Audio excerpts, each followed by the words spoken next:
So hello everyone, welcome back to my channel. My name is Alice, and if you're new here, thank you very much for stopping by. I'm going to be answering questions I found on Google about medical laboratory science. Like I just searched medlab, and those questions that came up, those are the questions I'm going to be answering in today's video, so stay tuned. Now, the very first question I'm going to be answering, which I think is very important if you ever decide to study medlab science, or if you're studying medlab science, I think this you should have answered this question at one point or the other.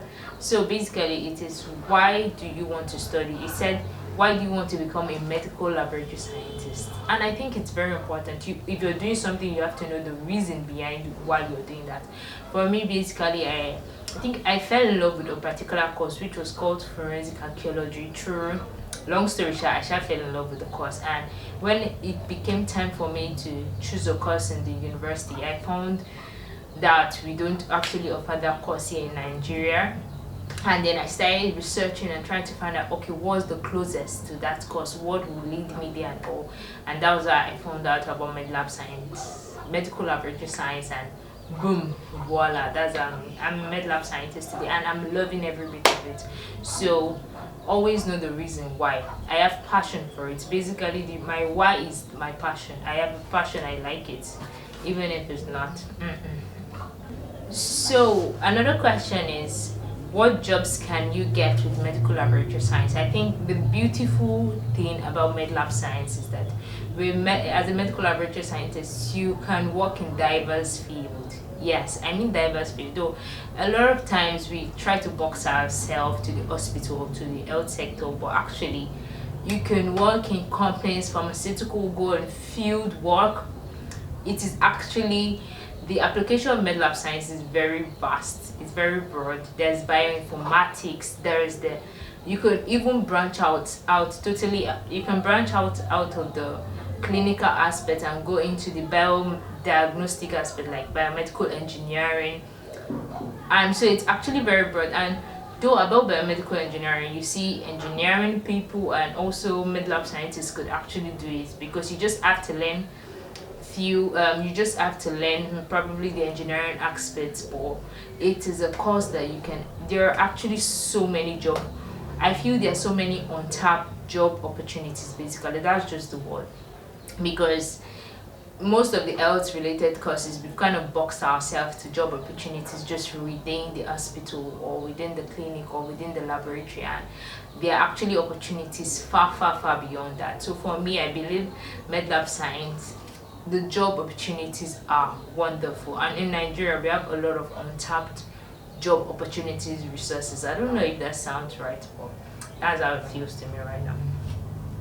Now, another topic I found interesting said, can a medical laboratory scientist be a doctor? Yes, you can be a doctor, but for you to become a doctor, you actually, now this question is subjective, because do you mean medical doctor that attends to people? And if you mean medical doctor who attend to people in the hospital, you will definitely have to go and get the degree.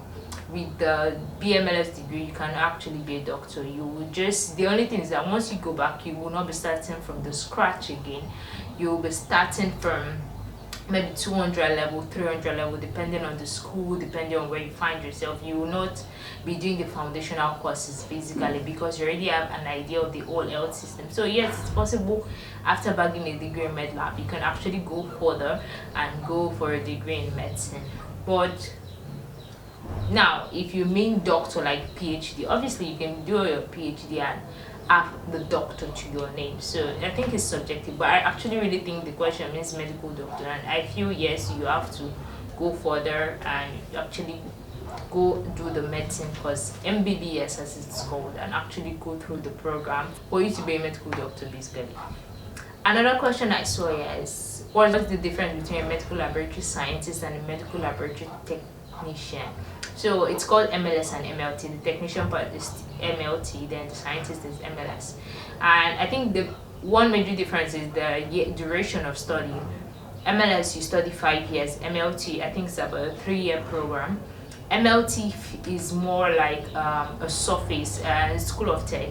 I feel like it's more of a surface learning. We still learn, it's the same course, but one has a more in-depth and a broader knowledge. You get a more in-depth and a broader knowledge in the MLS itself, and why the MLT just feels like surface work. That's why most of the time it's like the MLT is below the MLS, like in the hierarchy stuff. So that is basically the difference. The one is a technician. The MLT can actually perform simple laboratory procedures, even with more experienced people who have been in the lab.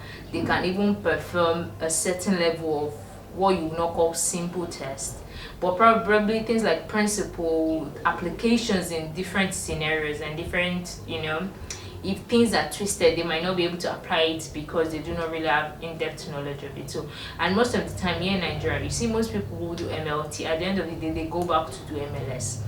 Maybe because they want to get better job opportunities, better salary, because even salary wise the pay is actually lower. So most people, even still after doing MLT, they still go back and do MLS. And the thing I don't like about it is because after doing MLT 3 years, if you're still going to do MLS, you still enter in 200 level MLS and still have to do 4 years. Literally you're having 7 years of MLS, 7 years of school basically. So if you have the opportunity to go for medical laboratory science straight, just go for it, not go for MLT. I feel 80% of people, once they go into it, you come out, you see how the job market or the labor market is, they still end up want to go for MLS. So if you have the opportunity, please just go for MLS straight up.